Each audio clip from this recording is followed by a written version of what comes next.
पलकों की छाव में पन्नालाल अपनी बिटिया पीहू को विदा कर धराशायी हो चारपाई पर बैठ जाते हैं। जब तक बिटिया की गाड़ी उनकी आंखों से ओझल नहीं हो जाती तब तक उस गाड़ी को देखते ही रह जाते हैं। आंखों से अश्रुधारा निरंतर बह जा रही है जो रुकने का नाम नहीं ले रही। तभी तेज हवा के साथ हल्की बारिश होने लगती है। ऐसा लग रहा है पिता के आंसुओं के साथ साथ पिता रूपी आसमां भी बिटिया की विदाई पर बारिश के साथ आंसू गिरा रहा है। पास आकर पन्नालाल की पत्नी श्यामला भी बैठ जाती है। क्यों उदास है? बिटिया है तो जाना ही था। सभी रिलेटिव अपने अपने कामों में व्यस्त हो गए। सभी को निकलने की जल्दी पड़ी थी। दोनों दंपति एक दूसरे से बातें करने लगे। बात करते करते कहने लगे, याद है श्यामला वो दिन जिस दिन हम लोग पीहू को अपने घर लाए थे? उस दिन भी इसी तरह तेज बारिश हो रही थी। आज जब पीहू चली गई देखो धीरे धीरे बारिश कैसे तेज होने लगी है, उसी दिन की तरह। हाँ हाँ मुझे सब याद है, कहते हुए श्यामला रिलेटिव सभी के चाय नाश्ता का इंतजाम करवाने चली जाती हैं। इधर पन्नालाल अब बारिश के साथ साथ अपनी पिछली जिंदगी की गहराइयों में चले जाते हैं। यह कहानी शुरू होती है गांव के जमींदार हीरालाल ठाकुर से। संतान के नाम पर सिर्फ उनकी एक संतान मैं यानी पन्नालाल बहुत सर आंखों पर बिठा के रखा था मुझे घर के दादा दादी से लेकर सभी ने। इकलौते होने की वजह से जो मांगता वह मिल जाता। मेरी माँ कभी कभी गुस्से में कहती, कितना मन मिजाजी मत रहे, इतना मन मिजाजी होना ठीक नहीं। हमारी दादी कहती, जो मेरा पोता खाएगा वह मैं बना दूंगी, जो मांगेगा वह मैं दूंगी। जमींदार का बेटा है, जमींदार का पोता है, जमींदारी वाली रौब होनी चाहिए मेरे पोते के अंदर। धीरे धीरे मैं भी बचपन से युवा अवस्था की ओर बढ़ा। इतने मनमिजाजी होने की वजह से पढ़ाई में कोई खास नहीं, किसी तरह थोड़ी बहुत ही शिक्षा ले पाया जिससे मेरी माँ को दुख पहुँचता था। जैसे जैसे मैं बड़ा हुआ मुझे माँ की बात समझ आने लगी कि जिंदगी को सही ढंग से चलाने के लिए मन पर नियंत्रण जरूरी है। मेरे में आए बदलाव से मेरी माँ बहुत खुश नजर आ रही थी। सभी घर वाले भी महसूस कर रहे थे मेरे इस बदलाव को। समय बीतता गया। मेरे विवाह योग होने से थोड़ा पहले ही मेरा विवाह श्यामला से करवा दिया क्योंकि मैं इकलौता था। बड़े धूमधाम से विवाह संपन्न हो गया। मैं श्यामला को विदा करा अपने घर खुशी खुशी घर गृहस्थी बसाने में लग गया। सभी घर वाले को अपने वारिस का इंतजार था। जल्दी से जल्दी घर में वारिस आए, घर में किलकारियां गूंजे। ये ईश्वर को मंजूर ना था। नाम मेरा पन्नालाल, इस रत्न को संतान रूपी रत्न शायद किस्मत में ना लिखा था, लेकिन मैं किस्मत को कोसने वालों में से ना था। ना ही मेरी पत्नी श्यामला, वह भी काफी समझदार थी, लेकिन वक्त जब साथ नहीं देता तो सारी समझदारी धरी की धरी रह जाती है। यही हुआ श्यामला के साथ।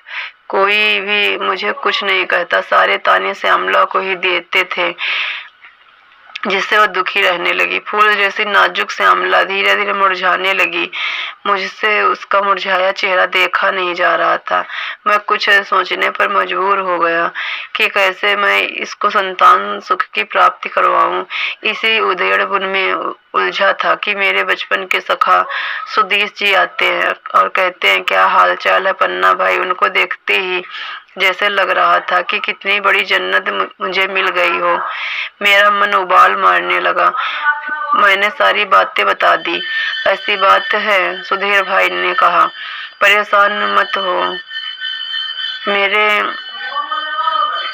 एक रिलेटिव की 4 बेटियां हैं, हमेशा परेशान रहता है कि कोई ले ले। एक बेटी को तो उसका भी पालन पोषण अच्छे से हो जाता है। तुम्हें बिटिया गोद लेने से कोई एतराज तो नहीं? अरे नहीं नहीं, मुझे तो बस तुम्हारी भाभी के व्यस्त रहने की जुगाड़ चाहिए। ठीक है तो समझो तुम्हारी समस्या हल मैं कल ही बात करता हूँ। परसों तुम आकर उसे गोद ले लेना, हमेशा के लिए खुशी से गले लगाते हुए। आखिर सखा ही दिल की बात समझ सकता है। चलो चलता हूँ, कल बात करके परसों का दिन पक्का कर लेंगे हम लोग गुड़िया को गोद लेने के लिए। सुबह सुबह मैं घर में सबको बताया कि ऐसी बात है। बड़े बुजुर्ग तो नाराज हो गए, फिर समझाने पर समझ गए। मेरी माँ ने आखिर कह दिया, गोद लेता तो बेटा लेता, बिटिया क्यों ले रहे हो? मैं अनसुना करते हुए श्यामला से कहा, तैयार हो जाओ। वह खुशी खुशी तैयार होकर मेरे पास आकर बैठी। आज बारिश रुकने का नाम ही नहीं ले रही थी और हमें उतनी ही बेसब्री से अपनी बिटिया को घर लाने की जिद पड़ी थी। आखिर बहुत देर तेज बारिश होने के बाद भी बारिश कम नहीं हुई तो हमारा दिल बेकरार हो उठा जाने के लिए। उसी बारिश में हम दोनों छाता लेकर निकल गए। घर में संतान आने की खुशी के आगे बारिश में भीगना कुछ भी नहीं फर्क पड़ रहा था। सही समय से हम लोग सकुशल पहुंच गए अपने मित्र के रिलेटिव के घर। वहां पर हमारे मित्र पहले से ही मौजूद थे। मेरा मन उतावला बना हुआ था जिस बेटी को गोद लेना है उसको देखने के लिए। थोड़ी देर में चाय नाश्ता के बाद हमारे मित्र की मौजूदगी में हमने उनकी तीसरे नंबर बिटिया को गोद ले लिया। लिखित स्वरूप मैंने बहुत ही निश्चल भरे भाव से कहा कि अब मैं चलता हूँ, बिटिया को कोई भी दिक्कतें नहीं आएंगी। यह आपकी बिटिया है लेकिन आज से यह मेरी बिटिया भी है। पन्नालाल की बिटिया पीहू मैंने नामकरण भी कर दिया। मात्र 2 साल की थी पीहू जब मैं उसे घर लेकर आया था। उस बारिश भरे दिन में पीहू को प्यार देने में किसी ने कोई कमी कसर नहीं छोड़ी। घर में जैसे रौनक सी आ गई। श्यामला की चेहरे की खुशी दिन दुगनी रात चौगुनी बढ़ती ही जा रही थी। इसी खुशी को मैं भी देखना चाहता था और इसी में मैं भी खुश पंख लगाकर समय बीत गया। अब उसकी विवाह की चिंता सताने लगी थी। पढ़ाई लिखाई के साथ हर गुण से संपन्न थी हमारी पीहू। विवाह योग अच्छा घर वर भी मिल गया आसानी से। पीहू मेरी इतनी सुंदर थी और पढ़ाई के चर्चे दूर दूर तक थे। लेकिन आज पीहू के 2 प्रश्न मुझे झकझोर कर रख दिया। उसने विवाह से 2 दिन पूर्व मुझसे 2 सवाल पूछा। पापा, क्या मैं आपकी अपनी बिटिया नहीं? सच सच बताना। दूसरा प्रश्न था, उसका अपने बिटिया ही क्यों गोद लिया?